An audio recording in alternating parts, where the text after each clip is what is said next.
Omukadde Makone Napeyoko omutuuze ku kyalo Lunangate mu ggombolola erolengedwa ati y'omu ku bantu 114 abaakosebwa omuliro ogwayokya ennyumba ezisoba mu 224 mu Desemba w'omwaka oguwedde ne Januwali w'omwaka guno mu disitulikiti y'e Nabilatuuku. Olunaku lwanga 28 Desemba lwafuuka ekiro eky'entiisa gy'ali ne banne abalala mu kitundu omuliro bwe gwasaanyawo ennyumba zaabwe na buli kintu kye baalina. There was an outbreak of fire which began from the eastern side of the village, which actually affected a number of households in the village. Omuliro gwasaanyawo buli kimu mu nnyumba okutandikira kantu konna.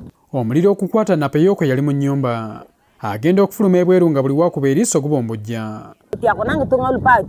Omuliro gwali gutuntumuka nnyo era nga gubunye wonna kata n'abaana gubookye era n'adduka n'embataasa kyokka ennyumba saalina ngeri ya kugizikiza.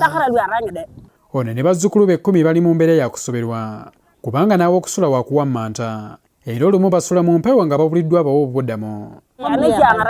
Ekiro tulina okunoonya we tusula. Olumu batuggulira kyokka olumu tubulwa era ne tusula mu mpewo. Okusinziira ku Emmanuel Longesu Lorika, ssentebe w'eggombolola y'olulengedwa ati omuliro gwakasanyaawo amaka 186 mu ggombolola eno ne guleka ebikumi n'ebikumi by'abantu nga batunula mpwangali. That's a sort of a local store, a granary. So whereby if we go now and check, there is nothing inside. Ne mu disitulikiti y'e Kotido abaabe bali ku lubabu olw'omuliro ogwasanyaawo amaka agasoba mu 6 mu ggombolola 5 okuli Kotido West Division, Rengine, Panyangara, Napumpum, Nakaperumoru ne Kanaiya. Kotiang was burnt. Here in Panyangara, some villages in Panyangara were burnt. Some villages in West Division, imagine the municipality, were burnt. As a division, we have registered 4 cases. One is here, which is in Lokochil.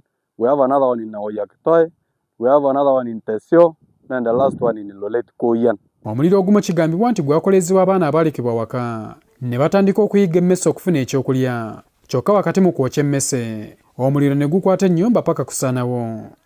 In this season there are many rats, and the young ones always hunt for the rats.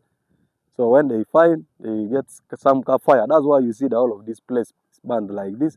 There is a culture of indiscriminate burning of bushes in an attempt to rejuvenate the grass.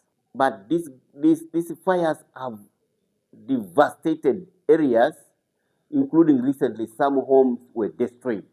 Johnny Bosco Apolotwalo omutuuze ku kyalo Lokokiro mu Kotido West Division agamba nti ng'oggyeko okusanyawo ebyo mu nnyumba byonna n'omuwemba gwe baali baterese okulya ng'emmere gye bujja tegwalutonda. Omwemba gwonna gwe twali tukungudde twaguteresa mu kadde waffe naye gwonna gwasaanyeewo omuliro kadde ekyokulya tetulina. Most of these are caused by the wind, you know. We are in a dry season, and you know when homesteads are burnt, that means food is burnt, shelter is burnt, everything goes to zero. Bano kati obwanga babolekezza gavumenti bweppo n'ebitongole by'obwannakyewa bye balinamu essuubi okubadduukirira.